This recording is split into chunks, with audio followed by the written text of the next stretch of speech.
No recuerdo la última vez que salí de fiesta con ellos después de lo que pasó esa noche en Culiacán. Era viernes, habíamos salido temprano del trabajo y todos estábamos listos para una buena peda. Omar, Andrés, el Flaco y yo éramos inseparables desde la universidad, y aunque la vida adulta nos había separado un poco, siempre encontrábamos un pretexto para reunirnos. Esa vez, la excusa era que el Flaco acababa de cerrar un negocio importante y nos citó en un bar sobre la Obregón, de esos que tienen mesas de billar, música en vivo y la cerveza bien fría. Todo iba bien. Entre risas, anécdotas y algunos tragos de más, la noche avanzó. Pero fue Omar quien la cagó.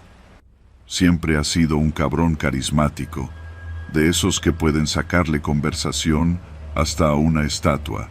Y esa noche, después de unas cervezas, puso el ojo en la mujer equivocada. Era guapa, de esas que no pasan desapercibidas en ningún lugar. Morena, delgada, ojos oscuros, con un vestido rojo que destacaba entre la luz tenue del bar. Desde que entró, la mayoría de los hombres la miraron, pero nadie se le acercó, excepto Omar. No sé en qué momento se animó a hablarle. Lo vi pararse con su sonrisa confiada, acercarse y pedirle un trago como si fuera cualquier mujer de cualquier bar. No escuché qué le dijo, pero ella sonrió y asintió. Estuvo con ella un rato, coqueteando, tocándole la mano de vez en cuando. Al principio no le dimos importancia, hasta que el ambiente en el bar cambió. Un tipo alto, con camisa de lino y un reloj que valía más que mi coche, se paró a unos metros de ellos. No decía nada, solo miraba. Su expresión era seria, como si estuviera decidiendo algo. Otros dos hombres, con el mismo aire de cabrones que no perdonan errores, se colocaron estratégicamente en la salida del bar. Cuando Omar notó lo que pasaba, ya era tarde. La mujer se levantó sin decirle nada y se fue con el tipo del reloj caro. En cuanto cruzó la puerta, uno de los hombres en la entrada sacó el teléfono y marcó a alguien. Fue entonces cuando nos dimos cuenta de que la habíamos cagado. «Vámonos, güey», le dije a Omar, intentando disimular la urgencia en mi voz. Pero antes de que pudiéramos movernos, dos tipos más entraron. Sabíamos lo que eso significaba. Nos paramos como si fuéramos al baño, pero no llegamos lejos. Un tercero se nos acercó y con una voz tranquila, casi casual, nos dijo: «Su amigo ya se va». Nos quedamos fríos. Antes de poder reaccionar, los dos que habían entrado lo tomaron del brazo y lo sacaron del bar sin decir palabra. Nadie hizo nada. Nadie dijo nada. En Culiacán, cuando ves algo así, la mejor opción es mirar a otro lado. No tardamos en recibir un mensaje: «Vengan por su amigo, no avisen a nadie». Nos quedamos viendo el teléfono como si fuera una bomba a punto de explotar. ¿Qué hacíamos? ¿Llamábamos a la policía? No, no en Culiacán. Aquí, las cosas se manejan de otra manera. Nos subimos al coche del Flaco y seguimos la ubicación que nos mandaron. Nos llevó a una colonia en la periferia, una de esas zonas donde las calles están oscuras y el pavimento se acaba antes de lo que debería. Cuando llegamos, había una camioneta negra estacionada fuera de una casa sin número. Un hombre nos esperaba en la puerta, fumando. Adentro. Entramos. La casa estaba casi vacía. Un solo foco iluminaba el interior con una luz amarillenta. Al fondo, sentado en una silla con las manos atadas y la cara llena de sangre, estaba Omar. Uno de los tipos, el que parecía estar a cargo, nos miró con calma. Su amigo no sabía con quién estaba jugando, dijo, pero hoy vamos a hacer buena onda. Omar trató de hablar, pero uno de ellos le metió un golpe en el estómago que le sacó el aire. Hoy se van a ir, se van a llevar a su amigo.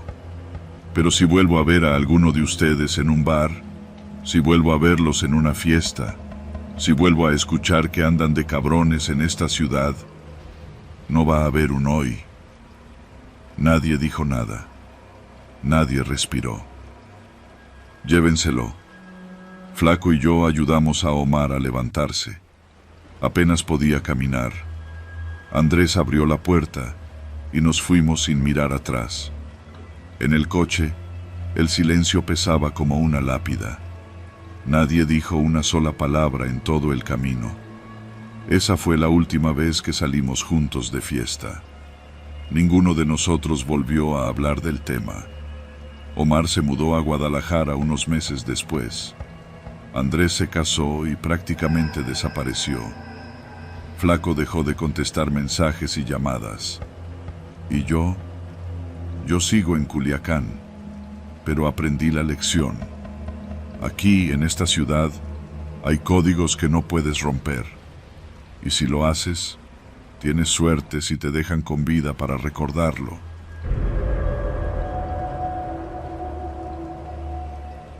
La madrugada en Culiacán es distinta. No es como en otras ciudades donde la oscuridad envuelve todo en un manto de silencio. Aquí, la noche tiene vida propia. Risas de borrachos en las esquinas, el zumbido de motores modificados, rugiendo en la distancia, y de vez en cuando, el eco seco de disparos que nadie comenta al día siguiente. Soy taxista. Manejo un Tsuru viejo, uno de esos que han visto mejores días, pero que todavía me saca adelante. No tengo patrón, no tengo socios. Manejo solo. Me gusta el turno nocturno porque es cuando hay más trabajo y menos tráfico, pero también porque en la noche la gente se vuelve más sincera. He escuchado confesiones de infidelidad, amenazas de muerte apenas disimuladas, historias de éxito y de fracaso. Cada pasajero carga su propia historia, y yo solo soy el testigo silencioso. Esa noche estaba pensando en terminar el turno cuando entró una nueva solicitud en la aplicación. No me gustaba trabajar con la app, pero a veces me daba buenos clientes. La ubicación no era ideal. Una colonia al sur, donde la calle se volvía de terracería y las casas tenían las ventanas tapadas con cobijas en lugar de cortinas. Pero un viaje más significaba dinero extra. Acepté. Cuando llegué, el callejón estaba casi a oscuras. Solo un foco parpadeaba en la entrada de una tiendita cerrada. Mi pasajero no estaba allí. Toqué el claxon una vez. Nada. Miré la pantalla del celular para confirmar la dirección. De repente, alguien apareció de la nada, saliendo de la sombra entre dos casas. Era un hombre flaco, de unos 40 años, con gorra y una chamarra de mezclilla que le quedaba grande. Se asomó por la ventana y me miró con los ojos entrecerrados. ¿Eres el taxi?, preguntó con voz grave. Sí. ¿Eres José?, respondí, revisando el nombre en la aplicación. El tipo asintió y se subió al asiento trasero sin decir más. Cerró la puerta con lentitud y acomodó un morral de lona sobre sus piernas. Algo dentro del morral hizo un sonido sordo, como si llevara algo de metal. A la salida rumbo a Imala, dijo, aunque la aplicación marcaba otro destino. No hice preguntas. En este trabajo, preguntar demasiado puede ser un error. Solo asentí y puse el auto en marcha. El trayecto fue silencioso. Él miraba por la ventana y yo solo me concentré en manejar. Pasamos por calles angostas, cruzamos un par de avenidas y luego tomamos la brecha de terracería que llevaba a las afueras de la ciudad. Había pocas luces en el camino. La noche se cerraba alrededor del auto como un animal respirando lento. De pronto, vi luces en el espejo retrovisor. 2 camionetas venían a toda velocidad detrás de nosotros. No era raro en Culiacán ver camionetas lujosas de doble cabina corriendo como si no existieran reglas de tránsito, pero algo no me cuadraba. No querían rebasarme. Se mantenían detrás de mí, acelerando y frenando, como si me estuvieran midiendo. Mi pasajero se tensó. Lo vi por el retrovisor. Sus manos apretaron el morral con fuerza. «Despacio», murmuró. Obedecí. Reduje la velocidad y las camionetas hicieron lo mismo. Luego, las luces altas se encendieron al mismo tiempo. Me cegaron por un segundo. «No frenes», dijo el hombre, su voz ahora más baja. Pero ya era tarde. Las camionetas aceleraron de golpe. Una se colocó a mi lado, la otra nos cerró el paso adelante. Me vi obligado a detenerme en medio de la brecha.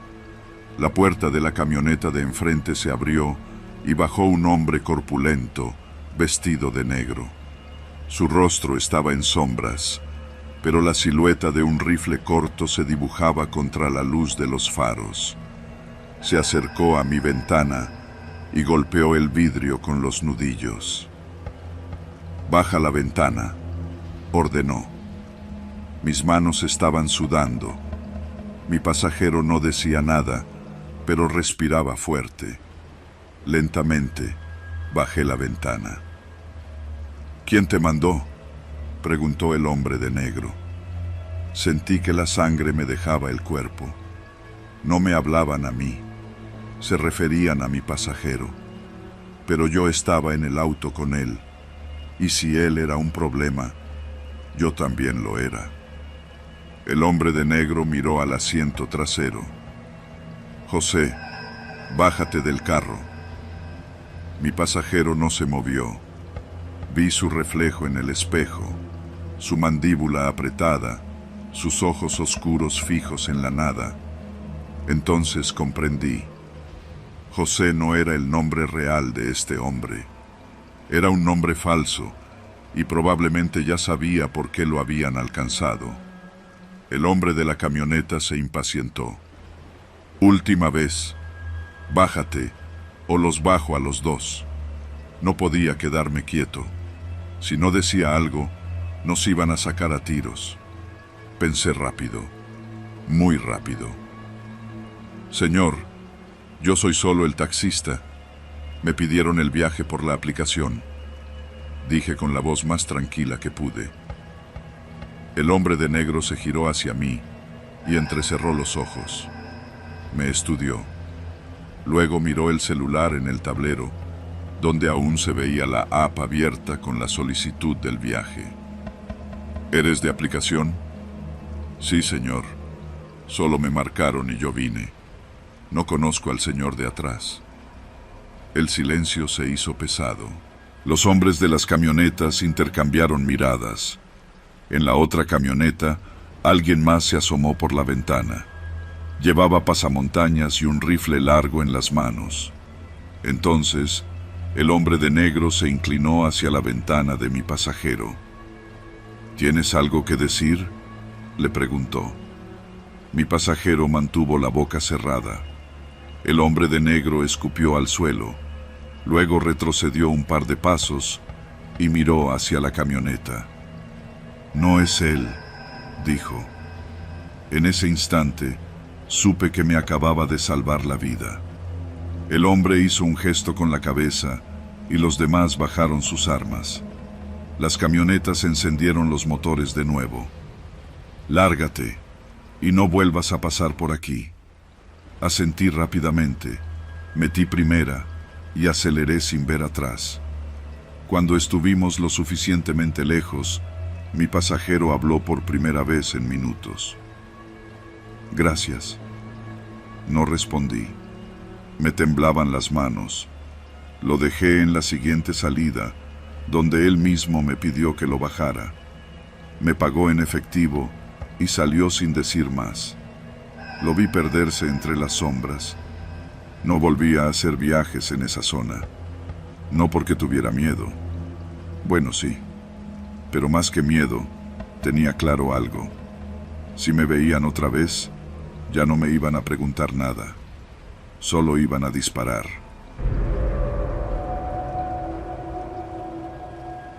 No soy un tipo despistado. Siempre estoy alerta. Siempre reviso 2 veces lo que hago. Pero esa noche cometí un error. Un error que nunca podré olvidar. Era viernes y había salido tarde de la oficina. Me estacioné en un Oxxo para comprar cigarros y una botella de agua antes de regresar a casa. Mi camioneta, una Toyota negra, estaba justo en la esquina del estacionamiento, donde había poca luz. Salí de la tienda distraído, con el celular en la mano, revisando unos mensajes del grupo del trabajo. Vi mi camioneta y abrí la puerta del copiloto sin pensarlo demasiado. Pero apenas cerré la puerta, sentí que algo estaba mal. El aire dentro olía diferente, una mezcla de tabaco, cuero viejo y algo más. ¿Sudor? No era mi olor. En ese instante, vi al hombre en el asiento del conductor. Era un tipo de piel morena, con una gorra negra y una chaqueta de mezclilla. Tenía una mano en el volante y la otra descansando sobre su muslo. Me miró sin sorpresa, como si ya supiera que yo iba a subir. Ya te vieron. Ahora ya no puedes salir así nomás. Su voz era baja, sin apuro. No me gritó ni me amenazó. No le hizo falta. En cuanto dijo esas palabras, me di cuenta de que algo terrible estaba a punto de pasar. Intenté abrir la puerta para bajarme, pero estaba bloqueada. Mi mano tembló sobre la manija. Tranquilo, dijo el tipo, no la vayas a cagar más. De pronto, la puerta trasera se abrió y 2 hombres subieron a la camioneta. Sentí un frío en el pecho cuando uno de ellos, un tipo fornido con chamarra militar, me empujó el cañón de una pistola contra las costillas. «Arráncate», ordenó el de atrás. El conductor obedeció. Los primeros minutos fueron un infierno de preguntas en mi cabeza. ¿Quiénes eran? ¿Qué iban a hacerme? ¿Podría salir de esta? Pasamos por una avenida llena de luces y tráfico, pero no me atreví a moverme. A nadie le parecería raro ver a 4 hombres dentro de una camioneta negra en Culiacán. «No es él», murmuró uno de los de atrás. «No, pero ya lo vieron con nosotros», respondió el conductor, sin emoción. Sentí como la sangre se me iba del cuerpo. No era a mí a quien buscaban. Esto había sido un error, pero ahora ya no importaba. Mantuve la boca cerrada mientras salíamos de la ciudad. Las luces se hicieron menos frecuentes. Entramos a una brecha polvorienta rodeada de matorrales. «A ver, compa, bájate», dijo el de la pistola. No había forma de negarme. Me bajé lentamente. Apenas toqué el suelo, uno de ellos me arrojó una pala. Acabar. Tuve que tragar saliva para no vomitar. El suelo era duro, seco. Cada palada era una tortura. Mis manos, acostumbradas a teclear en una oficina, se llenaron de ampollas en minutos. Los tipos no hablaban, solo me miraban. De vez en cuando encendían un cigarro, iluminando por un segundo sus rostros inexpresivos. Cavé hasta que el hoyo me llegaba a la cintura. «Más hondo», ordenó el de la pistola. Seguí cavando. Mis piernas temblaban. En algún punto me detuve. El hoyo era profundo, suficiente. Me giré lentamente, esperando ver el cañón de la pistola en mi cara. Pero en lugar de eso, El conductor se rió suavemente. Eres el más suertudo del mundo, compa. No entendí. El de la pistola escupió al suelo y me hizo un gesto con la cabeza. Lárgate. No vuelvas a cruzarte con nosotros. No esperé a que cambiaran de opinión. Salí corriendo sin mirar atrás. No sé cuánto corrí. Me perdí en la oscuridad del monte, tropezando con piedras y espinas, con la respiración entrecortada. Cuando finalmente vi las luces de la carretera, me desplomé en el suelo. Al amanecer, caminé hasta encontrar un camión que iba de regreso a la ciudad. Nadie me preguntó nada. No le conté a nadie, ni a mi familia, ni a mis amigos, ni siquiera a la policía. Lo único que sé es que, desde esa noche, cada vez que veo tierra suelta en el camino, pienso en ese hoyo, mi hoyo, el que cavé con mis propias manos. Culiacán tiene su propia forma de hablarte, de meterse en tu cabeza con su calor denso y el murmullo de la vida cotidiana. Yo llegué a la ciudad a los 22 años, buscando un cuarto barato mientras terminaba la universidad.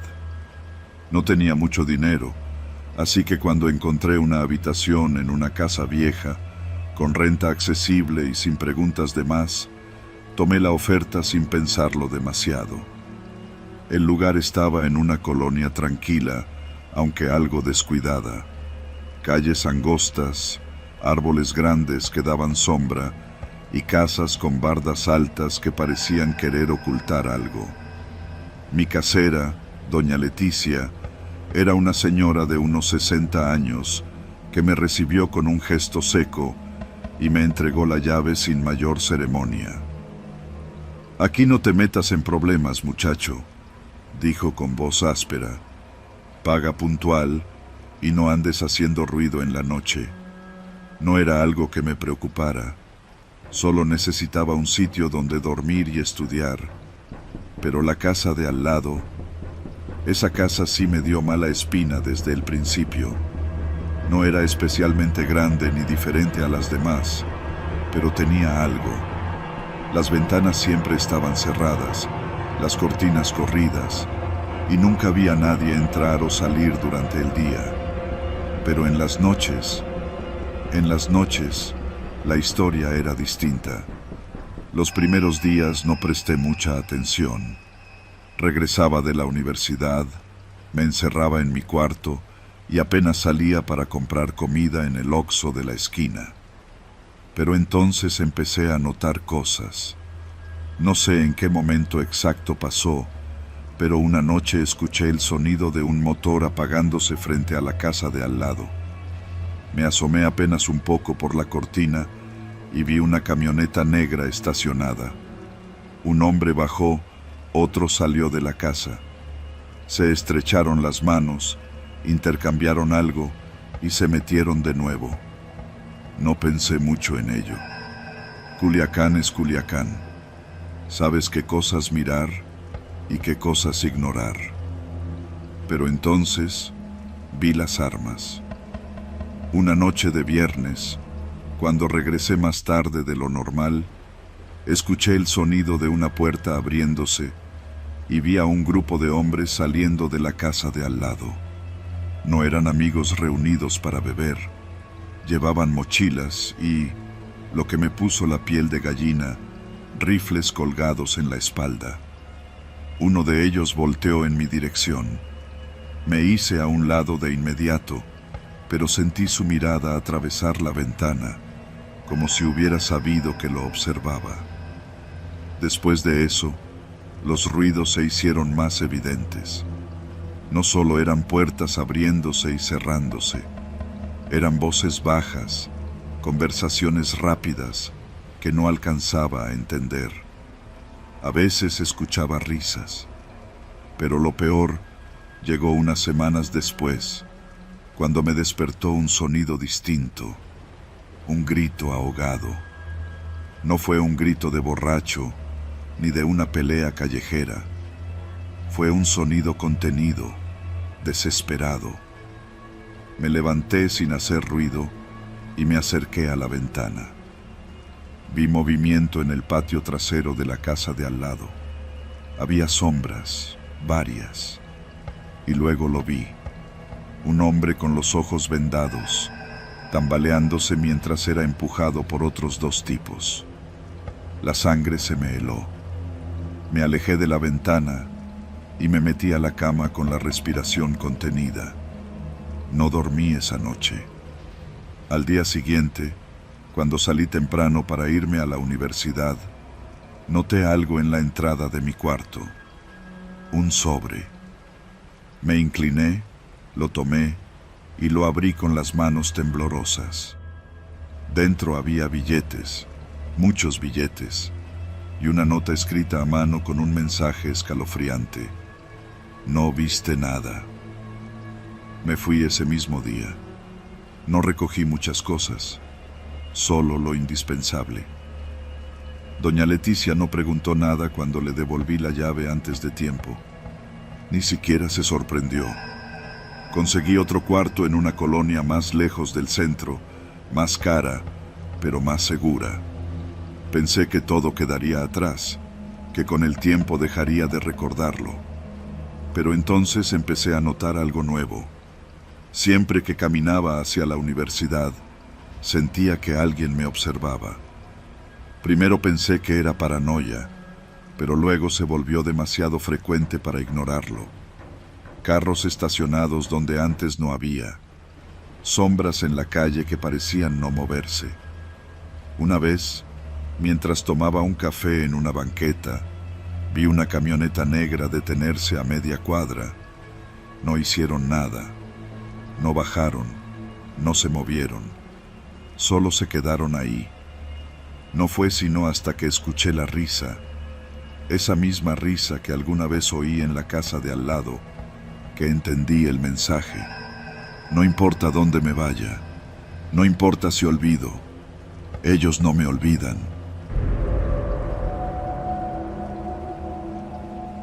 Ser periodista en México no es solo un trabajo.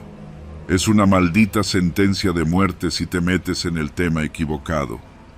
Y por desgracia, eso fue lo que hice. Durante años había construido mi carrera en el periodismo de investigación. Cubría temas de corrupción, abuso de poder, tráfico de influencias, pero siempre había una línea que no cruzaba: el narco. No por falta de interés, sino por sentido común. Sabía de colegas que se atrevieron y terminaron en fosas, en bolsas negras o, en el mejor de los casos, en el exilio. Yo tenía una regla clara: si lo que descubro puede costarme la vida, no vale la pena. Hasta que, una noche, alguien decidió involucrarme sin darme opción. Era un jueves cualquiera cuando encontré el sobre en mi escritorio. No tenía remitente, ni sello postal, solo mi nombre escrito con letra firme. Dentro había un USB. No tenía ninguna nota ni indicación. Solo eso. No soy un idiota. Sabía que lo más sensato era tirarlo. Pero la curiosidad es una maldición cuando te dedicas a esto. Conecté el USB en una computadora vieja, sin conexión a internet, solo para ver de qué se trataba.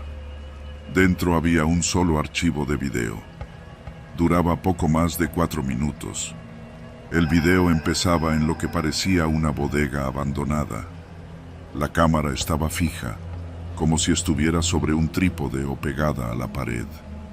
Al fondo, un hombre con las manos atadas y la cabeza cubierta con una bolsa negra se retorcía en una silla de metal.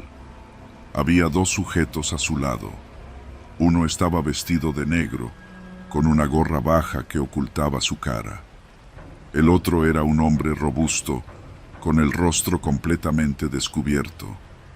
No lo reconocí al instante, pero había algo en su expresión que me hizo sentir que estaba viendo algo importante. El tipo robusto sacó una pistola y le disparó en la pierna al hombre atado. Los gritos se quedaron grabados en mi cabeza. Luego, el hombre se quitó la gorra y miró directo a la cámara con una sonrisa leve. Y ahí fue cuando el horror real me golpeó.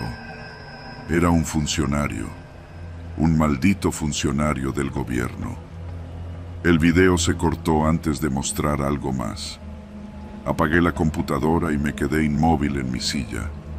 No podía respirar bien. Esto no era una filtración cualquiera. Alguien había matado a un hombre, en cámara, con la certeza de que nadie lo tocaría. Y lo peor es que alguien quería que yo lo viera. Ese día no dije nada a nadie. Guardé el USB en un cajón bajo llave y traté de seguir con mi rutina como si nada hubiera pasado. Llegué a casa más tarde de lo normal. Mi esposa, Mariana, notó que algo estaba mal, pero no hizo preguntas. Sabía que cuando yo traía ese tipo de carga en la mirada, lo mejor era no presionar. Esa noche me costó dormir. A la mañana siguiente, decidí que antes de hacer cualquier cosa con el video, tenía que investigar más, buscar nombres, identificar a los otros sujetos, encontrar el contexto. Si había una forma de publicarlo sin morir en el intento, la encontraría. Pero nunca llegué a tanto. El sábado por la mañana, desperté y la casa estaba en silencio. Demasiado silencio.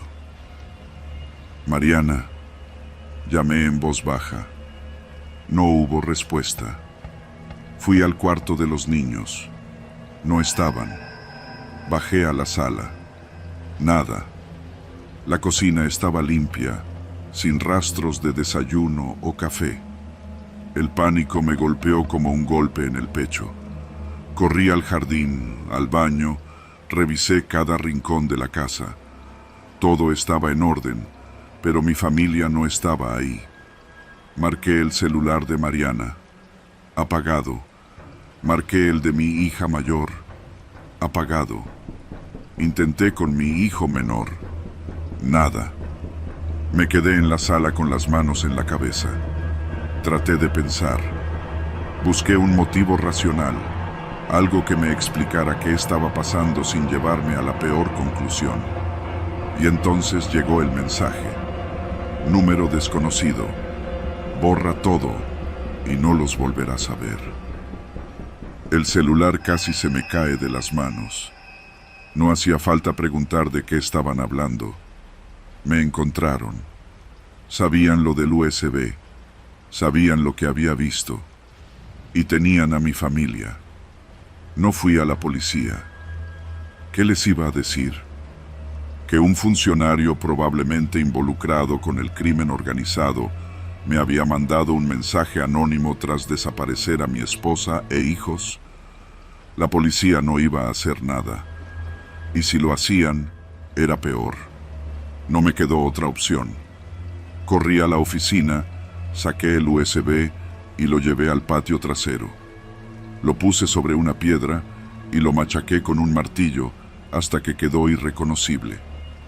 Minutos después, envié un mensaje al mismo número. Está hecho. No respondieron. Regresé a casa sin saber si los vería de nuevo. Pasaron 12 horas de infierno antes de que los escuchara llegar. Las llaves en la cerradura, las risas de los niños, el sonido de la puerta abriéndose como si todo fuera normal. Corrí hacia ellos y los abracé sin decir nada. Mariana me miró, confundida. ¿Dónde estaban?, pregunté, con la voz quebrada. Salimos a desayunar y a pasear con los niños. No quise despertarte porque te vi muy cansado. Te mandé mensajes, pero creo que no te llegaron. Mi cuerpo se quedó rígido. Revisé mi celular. No había mensajes de ella. Los niños hablaron de su paseo como si nada fuera fuera de lo normal. Mariana no tenía idea de lo que había pasado. Pero yo sí. Me los devolvieron. Y entendí el mensaje. Me alejé del periodismo ese mismo día. Renuncié. Tiré mi celular y cambié de número. Me dediqué a escribir cosas sin importancia. Me convertí en un fantasma en mi propia profesión. Y mi familia nunca supo la verdad. Han pasado 5 años desde entonces. Tengo un negocio pequeño. Vivo tranquilo. No me meto con nadie. Pero cada noche, cuando reviso las cámaras de seguridad de mi casa, sé que nunca volveré a ser libre. Porque hay un auto negro que aparece, de vez en cuando, estacionado en la esquina. Nunca lo veo llegar. Nunca lo veo irse. Pero siempre está ahí, esperando. Ser repartidor en Culiacán no es un trabajo fácil. La ciudad está llena de calles angostas, tráfico impredecible y clientes que, a veces, parecen olvidar que los motociclistas también somos humanos. Pero aquel día, lo que me metió en problemas no fue el tráfico ni un cliente grosero. Fue un simple error. Yo trabajaba para una empresa de entregas rápidas. El sueldo no era la gran cosa, pero los pedidos constantes hacían que valiera la pena. Aquel viernes, me encontraba en mi último viaje del día, ansioso por terminar y regresar a casa. Tenía 2 paquetes en la mochila térmica, uno con comida para una casa en la colonia Chapultepec y otro para una dirección en Las Quintas. Mi rutina era siempre la misma: llegar, tocar el timbre, entregar y largarme. Pero aquella noche me equivoqué. Al llegar a la primera dirección, un hombre de unos 50 años, delgado y de cabello entrecano, me recibió con prisa. Llevaba una camiseta blanca manchada con algo oscuro y tenía los ojos rojos, como si no hubiera dormido en días. «Tardaste más de lo que esperaba», dijo en voz baja. Le entregué el paquete sin darle mucha importancia a su actitud y me fui rumbo a la siguiente entrega. Cuando el segundo cliente abrió la puerta, su expresión cambió de inmediato. «Esto no es lo que pedí». Saqué mi teléfono para revisar el pedido y, en ese momento, lo entendí. Había intercambiado los paquetes. «Lo siento, señor. Déjeme arreglarlo. Puedo regresar y...» «Más te vale», interrumpió con una mirada seria. «Arregla este problema rápido». No parecía alguien que simplemente estuviera molesto por su pedido de cena. Había algo en su tono que me inquietó. Regresé a la primera casa lo más rápido que pude. Toqué el timbre varias veces, pero nadie respondió. Las luces estaban apagadas y la puerta cerrada. Llamé al número que aparecía en la aplicación, pero solo me mandaba al buzón. «Chingado», murmuré, dándome la vuelta para irme. No había avanzado ni media cuadra cuando mi teléfono sonó. Un número desconocido. «Bueno». Del otro lado, una voz grave y tranquila habló con una frialdad que me heló la sangre. «Hiciste una entrega equivocada. Ahora la arreglas». Yo, «Lo siento, pero el cliente no contesta». «No es un cliente», interrumpió. «Tienes hasta la medianoche para recuperarlo y llevarlo al punto que te indiquemos. Si no, vas a arrepentirte». Me quedé en silencio. Quería creer que era una broma, pero algo en su tono me dejó claro que no lo era. «¿Qué había en el paquete?», pregunté, con un nudo en la garganta. «No es tu problema, solo arréglalo». La llamada se cortó. Sentí un sudor frío bajando por mi espalda. No sabía qué hacer. Pensé en ignorarlo, en dejar mi moto e irme a casa, pero ¿y si hablaban en serio? En Culiacán, uno aprende a no hacer preguntas. Respiré hondo y regresé a la casa. Esta vez, intenté algo más directo. Salté la reja y me acerqué a la puerta trasera. Para mi sorpresa, estaba entreabierta.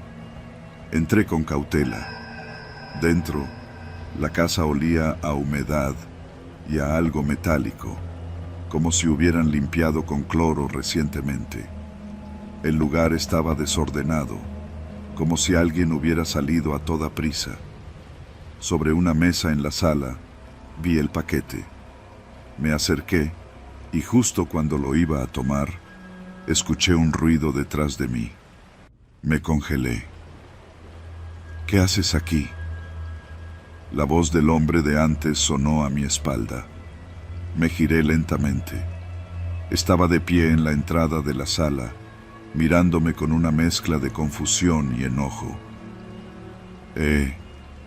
Cometí un error. Este paquete no es tuyo. Sus ojos se movieron hacia la mesa y su expresión cambió. En un movimiento rápido, sacó un cuchillo de su bolsillo y lo señaló hacia mí. Ese paquete ya no te pertenece. Mi corazón empezó a martillar en mi pecho. Pensé en correr, pero la puerta principal seguía cerrada con llave. No quiero problemas, dije, levantando las manos. Solo dame el paquete y me voy. El hombre respiró hondo y por un momento pareció dudar. Luego se acercó lentamente, con el cuchillo aún en la mano. No sabes lo que estás haciendo. Aproveché su distracción para lanzarme sobre la mesa, agarrar el paquete y correr hacia la cocina. Él reaccionó tarde. Empujé una silla para bloquear su paso y salí por la puerta trasera sin mirar atrás. Con el paquete asegurado en mi mochila, subí a mi moto y me largué de ahí. Mi teléfono volvió a sonar. Lo tengo, dije sin esperar a que hablaran. Bien, respondió la voz fría. Lleva el paquete al estacionamiento de un supermercado en Tres Ríos. Tienes 30 minutos. Sin cuestionarlo, obedecí. Al llegar, vi un auto negro con los vidrios polarizados. Un hombre con gorra bajó del coche, tomó el paquete sin decir una palabra y se fue. Me quedé ahí unos segundos, sin saber si debía sentirme aliviado o más preocupado. Finalmente, subí a mi moto y me fui a casa. Desde entonces, cada vez que veo una moto similar a la mía en el retrovisor, me pregunto si alguien me está siguiendo. He cambiado de ruta varias veces, pero la sensación no desaparece. No volví a aceptar pedidos en esa zona. Nunca supe qué había en el paquete, pero entendí algo. En esta ciudad, a veces es mejor no saber.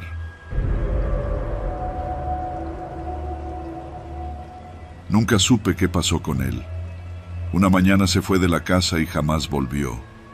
Mi mamá lloró meses, mi papá bebió en silencio, y yo, que en ese entonces tenía 12 años, aprendí a vivir con la ausencia. Con los años, su imagen se convirtió en una sombra en mi memoria.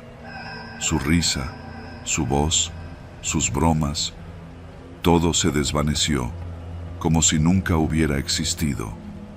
Ahora, 14 años después, estoy en un estacionamiento detrás de una taquería en el centro de Culiacán, con una pistola cargada y una orden clara: matar al empresario dentro del Cadillac negro. No hago preguntas, nunca. Esa es la primera regla en este negocio. Me entrenaron bien. No sentir, no pensar, solo ejecutar. Pero algo en este encargo me inquieta. No sé si es el silencio de la calle, la humedad pegajosa de la noche, o el hecho de que la taquería huele exactamente igual a la que mi hermano y yo frecuentábamos cuando éramos niños. Me acomodo la gorra y me acerco al auto con calma. El vidrio del copiloto está entreabierto, dejando escapar un hilo de música. Clásicos norteños, los de antes, los que mi hermano escuchaba. Mi pulso se acelera. Con sigilo, saco la pistola y me acerco a la puerta del conductor. Mi objetivo está solo. Puedo ver la silueta de su perfil bajo la luz tenue del tablero. Apunto, mi dedo en el gatillo, y entonces lo veo. Sus manos. Esas malditas manos con la cicatriz en la base del pulgar, justo como la tenía él, la que se hizo cuando nos caímos de la bicicleta en la primaria. Y luego su rostro, girando ligeramente hacia mí, más viejo, más cansado, pero inconfundible. Es mi hermano. Un vértigo me sacude. Mi cuerpo se paraliza. Todo en mí quiere negar lo que veo. Debe ser un error. Tiene que ser un error. Pero no lo es. Mis piernas flaquean. Un sudor helado me empapa la espalda. Me doy cuenta de que tengo segundos para reaccionar. Él aún no me ha visto. Si disparo, nadie lo sabrá. Si disparo, él muere. Pero no puedo. En el último instante, apunto al suelo y jalo el gatillo. El estruendo resuena en la calle vacía. Salgo corriendo sin mirar atrás, con el corazón martillándome el pecho. Sé lo que acabo de hacer. Sé lo que significa. Acabo de convertirme en un hombre muerto. Mi teléfono vibra en mi bolsillo. Ni siquiera tengo que verlo. Sé que es mi jefe. Sé lo que quiere decirme. No contesto. Mi moto está a una cuadra. La arranco con manos temblorosas. No tengo plan. No tengo destino. Solo una certeza. Tengo que desaparecer. Culiacán no es una ciudad donde puedas huir fácilmente. Aquí todos saben quién es quién. Aquí no se esconden los traidores. Doblo por la calle Obregón y me interno en las colonias viejas, donde las casas tienen años de abandono y los perros callejeros se mueven entre la basura.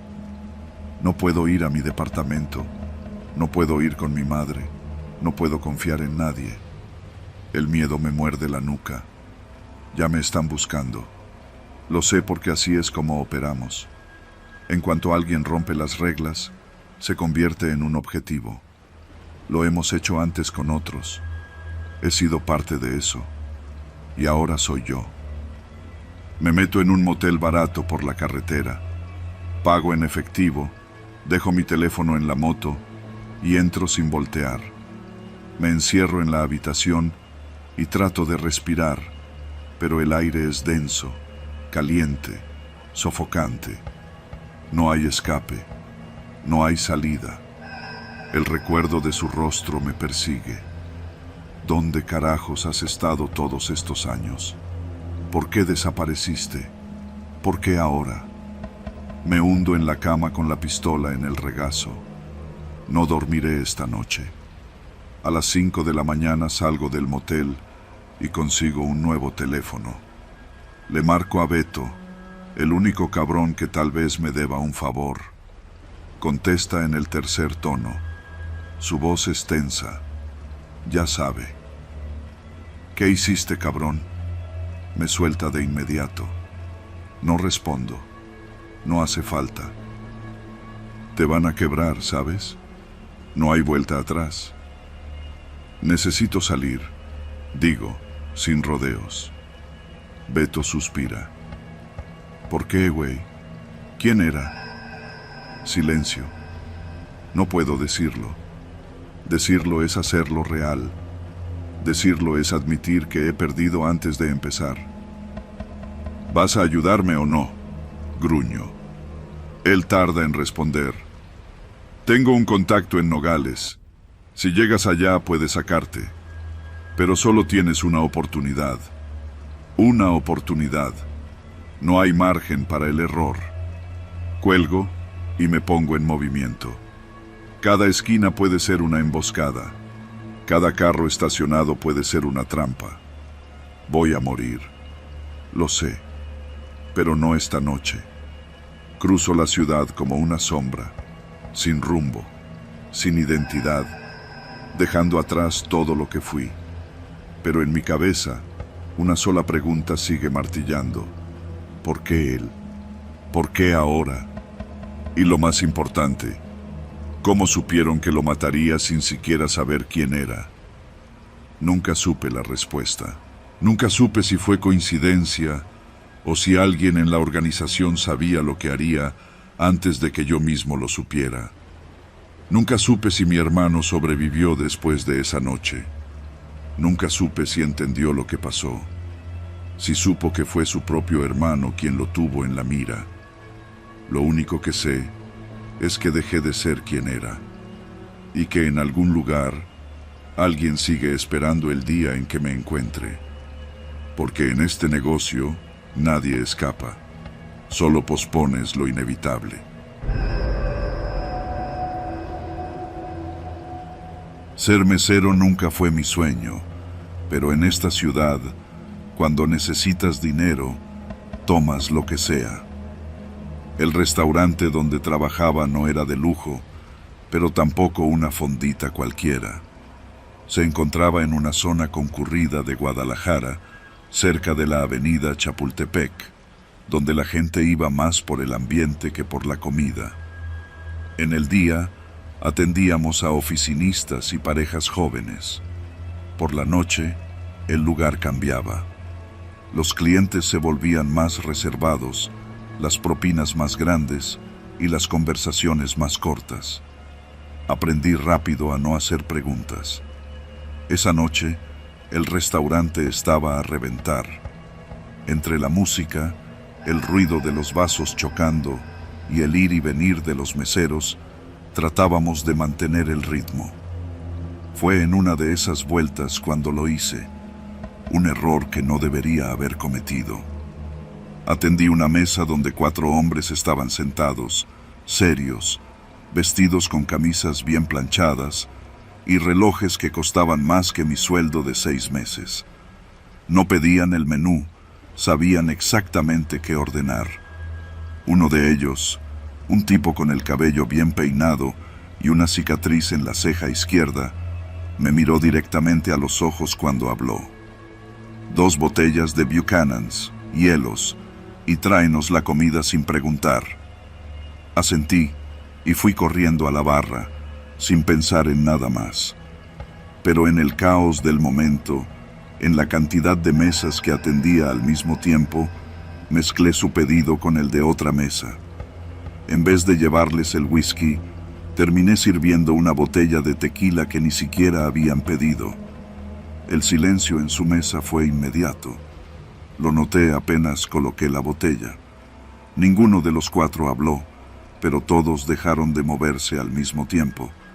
Sentí el error antes de entenderlo. El tipo de la cicatriz sonrió levemente. ¿Cómo te llamas? Tragué saliva. Eduardo. Eduardo, repitió, saboreando mi nombre como si lo estuviera memorizando. Acompáñame un momento. Quise decir que no, pero en este negocio uno sabe que hay clientes con los que no puedes discutir. Me llevó hacia el pasillo que daba a los baños. No había nadie ahí, solo el sonido distante del bullicio en el restaurante. Se detuvo y se giró hacia mí con calma. Tu trabajo es simple, Eduardo. Anotar pedidos y llevarlos a la mesa correcta. No puedes darte el lujo de cometer errores.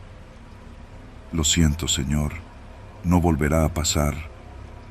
Levantó la mano, interrumpiéndome.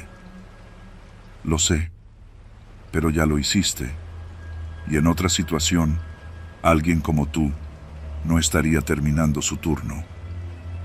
Mi estómago se hizo un nudo.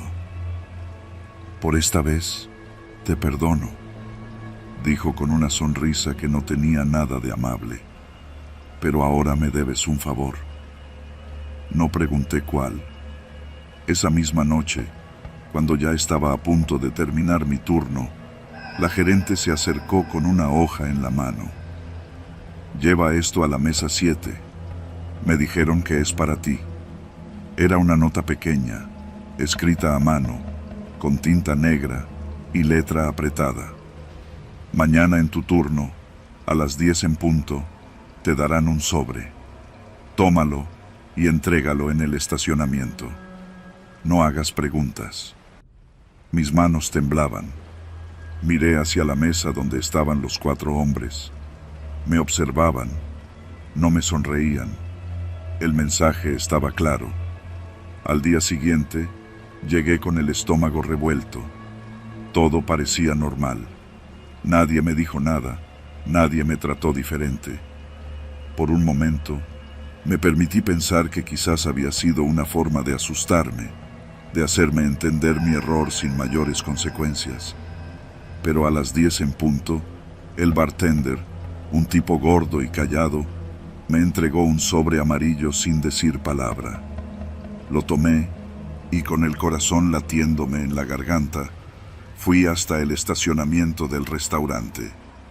Había un coche negro estacionado en la sombra, con los vidrios polarizados.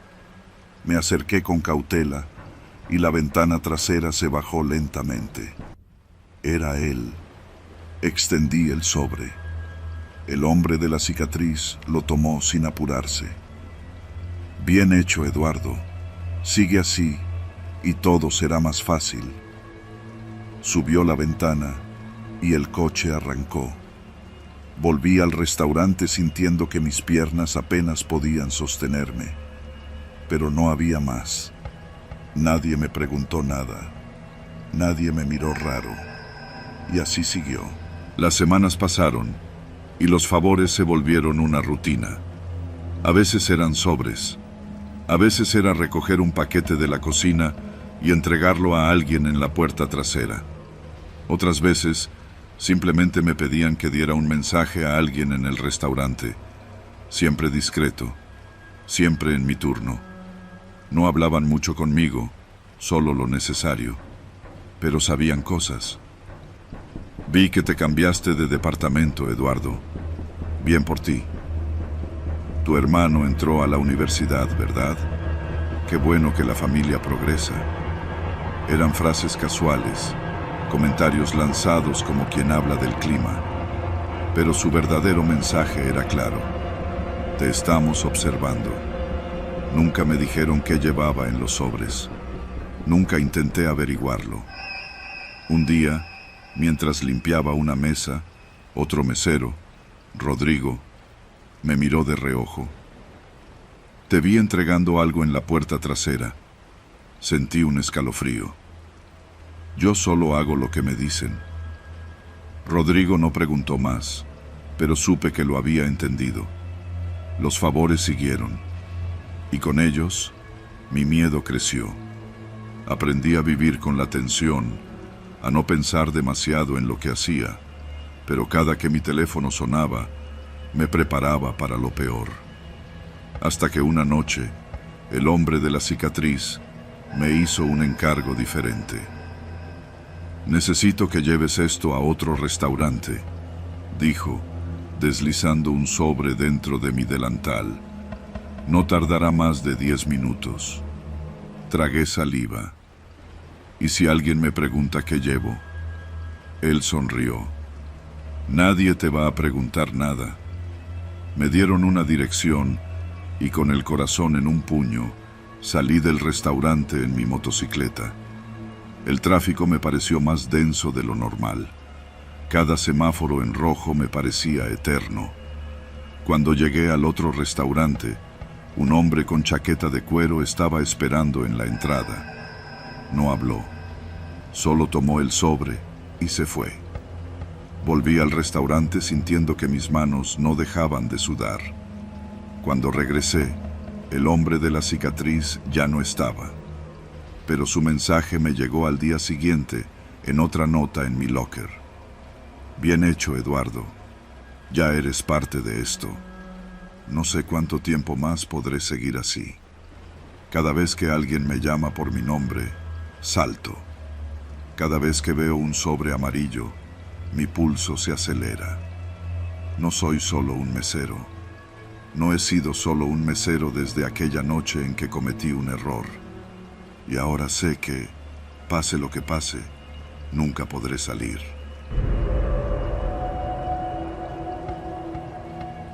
No es la primera vez que me toca entregar pedidos en zonas complicadas de Culiacán. Trabajo como repartidor de comida desde hace más de 2 años y he aprendido a no hacer preguntas. Cuando la aplicación me manda a ciertas colonias, simplemente voy, entrego y me largo. Así funcionan las cosas aquí.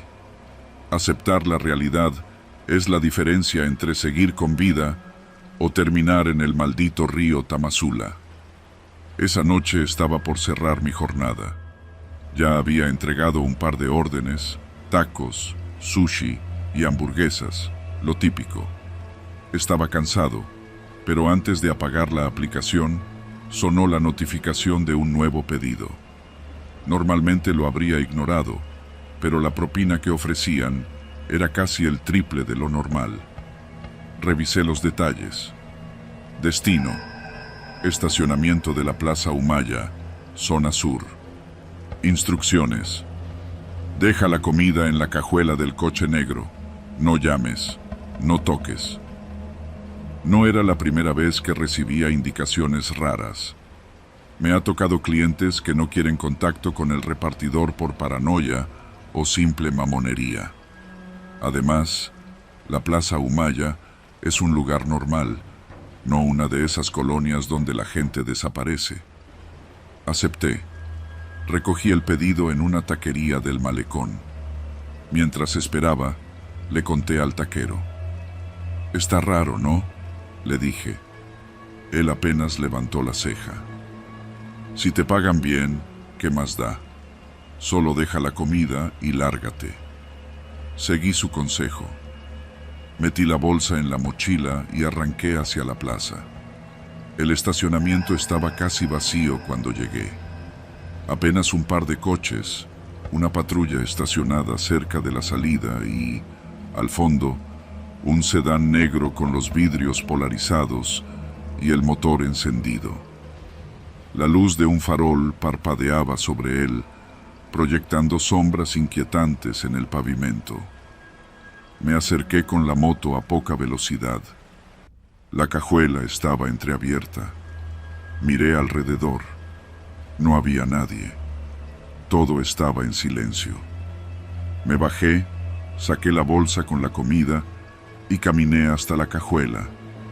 Pero en cuanto la apoyé en el borde, noté algo que hizo que se me congelara la sangre. Entre unas bolsas negras, sobresalía una mano pálida. Me quedé inmóvil. Era delgada, con los dedos ligeramente doblados y la piel azulada. Puta madre. Tragué saliva y sentí el impulso de largarme. Pero antes de reaccionar, mi celular vibró en mi bolsillo. Un mensaje de un número desconocido. «Corre y no vuelvas». Mi corazón empezó a latir tan fuerte que sentía que se me iba a salir del pecho. Miré otra vez la cajuela. La mano seguía ahí. No se movía. No podía quedarme. Pero no podía irme sin estar seguro de lo que acababa de ver. Tragué saliva y di un paso más. Me incliné y aparté un poco una de las bolsas negras con la punta de los dedos. El rostro de una mujer apareció entre el plástico. Tenía cinta gris cubriéndole la boca y moretones en el cuello. No se movía. Mi mente entró en pánico. ¿Estaba muerta? ¿O aún respiraba? Entonces, un sonido me hizo dar un respingo. Pasos. Pasos acercándose desde mi espalda. Me giré de golpe y vi a un tipo con sudadera y gorra caminando hacia mí. Sus manos estaban en los bolsillos. Su postura era relajada, demasiado relajada. Mi cuerpo reaccionó antes que mi cerebro. Agarré la bolsa de comida y se la lancé a la cara. «Ahí tienes tu chingado pedido». El tipo intentó esquivarla, pero tropezó hacia atrás. Aproveché para correr hacia la moto. Las manos me temblaban mientras la encendía. Pendejo! ¡Ven pa' acá!, gritó. No esperé a ver qué haría. Aceleré y salí disparado del estacionamiento. No paré hasta llegar a una gasolinera a varios kilómetros de ahí. Apagué la moto y me bajé con las piernas temblorosas. Mi teléfono vibró de nuevo. Otro mensaje del número desconocido. Si hablas, te encontramos. Un escalofrío me recorrió la espalda. Me quedé en la gasolinera varios minutos, tratando de calmarme. Mi cerebro trabajaba a toda velocidad. ¿Qué demonios acababa de pasar? Lo que vi en la cajuela era real. Una mujer, moretones, cinta gris. Si estaba viva, quizás aún podía ser rescatada. Saqué el celular y abrí la aplicación de emergencias. Mi dedo temblaba sobre la opción de llamar a la policía, pero no lo hice. En Culiacán, la policía no siempre es tu amiga. Si llamaba, era posible que la patrulla que estaba en el estacionamiento estuviera relacionada con ese auto negro. Podrían encontrarme. Podrían hacerme desaparecer. Apreté los dientes y guardé el teléfono. No iba a hablar. No podía. Me subí a la moto y conduje hasta mi casa. Cerré todas las puertas y ventanas con seguro y dormí con un cuchillo bajo la almohada. Los días pasaron. No hubo noticias de ninguna mujer encontrada en un auto negro.